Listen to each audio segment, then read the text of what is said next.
Hello, welcome back, ladies and gentlemen, to the American Folklore Project Extravaganza.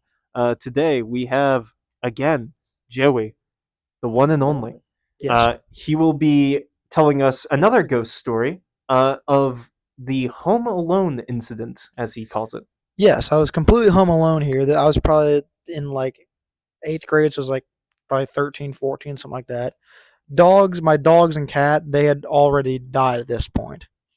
So, I forget my parents, my brother were. I think they're gone somewhere, probably grocery shopping. My brother was doing God knows what. But so I'm completely home alone. So I understand this, you kind of need to know like a basic layout of my house. So there's the front door, and it just goes straight down the middle of the house. That kind of bisects the downstairs in two. And one side is the kitchen, and right across the hallway that connects the front door is the living room. So I was sitting in the living room, just chilling, watching some TV. It's lunchtime, so I'm like, I'm gonna make myself a sandwich in the kitchen. So I go over there, across the hallway, get in the kitchen. While I'm making my sandwich, there's this doorway in the kitchen. There's no doors, just a doorway, and it leads into the office. The corner of my eye, I see this some kind of like head and like a hand poking around from the doorway like this, and the hand was like grabbing onto the side of the doorway. And when I turned my head, it like went like that and like went behind the doorway. Like shit, okay, that was weird. I didn't get a good look. I'm like, maybe my eyes are playing tricks on me. So I'm making my sandwich. It was turkey, cheese, jalapenos, good shit like that. Yeah, you need a good sandwich for a very creepy girlfriend stalker. Yes, yes. And also had some mayonnaise on that. It was tasty, tasty. Yeah, cheese was melted, bread was toasted. It was amazing.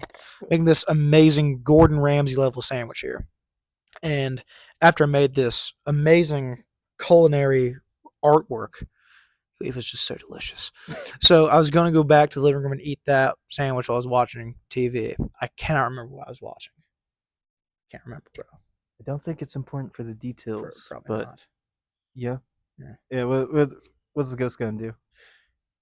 I don't know. I know what he would do if he knew what I was watching. But so I walk back to my living room, and so I have to walk across the hallway. So I'm walking across the hallway, down like right in front of the front door at the end of the hallway. I look over there, and there's this like tall ass shadow figure standing there, and it was probably like 8 feet tall. It was tall as shit, and it was pitch black. It looked like it was made of darkness, but I remember distinctly it had like bright orange eyes. They were like glowing like a light. It's like its eyes were two like bright orange lights, like they're glowing. That's what I distinctly, vividly remember about this thing. And so I saw it thing. I like kind of went to the living room. And I looked back. When I looked back, it was gone. It's like, what the fuck was that? Like, I don't know what that was. It was a really interesting experience to say the least. I distinctly remember the orange eyes more than anything. You really just had a ghost aura farming you? Dude, I really did, bro. Uh, He was standing there for aura farming. yeah, just, just I swear, ghosts just act so weird. They're just like, hey, I'm here. What you gonna do about it? What was good, bro? Yeah, What you yeah, gonna do? What you gonna do, man? yeah. Oh, you looked. All right, bye then. You're just not I'm gonna just look away. gonna Okay, bye. leave. Yeah, look away. I'm gonna leave, bro. Yeah. Bye. Uh, Yeah. You only get this privilege of seeing me once in quick succession. not enough to document me. No, no. No, no, yeah, can't document. I gotta keep our existence like questionable. Yeah, Got people it's think good for PR. yeah, yeah, exactly. Yeah, yeah. Gotta keep the existence questionable. Can't have It people knowing for sure. it is odd that that ghost is just like watching you in the background.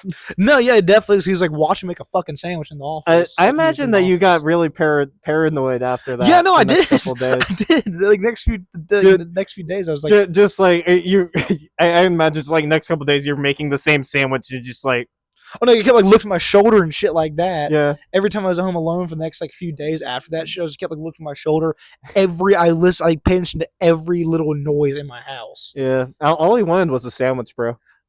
He can't eat it though. Yeah, that's fair. That's fair. And then skill issue on him. Yeah, he needs to have the skill to eat that sandwich. Yeah, Bro. yeah. Yeah. If I was a ghost, I would have just simply had the ability to eat Yeah, food. just have the ability to eat a sandwich. That's all you got to do. If you're I'd gonna be also ghost, just not be permanently tied to one location for the rest of my yeah, existence. that But too. I Be a free mostly I'd roaming just be able to ghost. eat. be a free roaming because you got to have the map expansions. Yeah.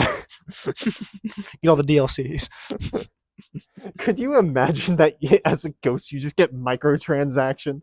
That's why, like, there's no ghost economy, but there's also supposedly the idea of a ghost economy. It's like buying a door in COD Zombies. Yeah, like you have to pay ghost bucks in order to be able to leave the area, but to no. expand the map, bro. Yeah, and then like sometimes you just get bad RNG and you're just stuck into like a doll. What's the final boss in like being a ghost? I'd probably say sentient tree. Probably, yeah. I think that's the most that those broke ghosts can afford. Yeah, probably, Yeah. probably. Anyhow, that has been Joey on Home Alone experience. Home Alone experience and insightful thoughts of ghosts. Yes.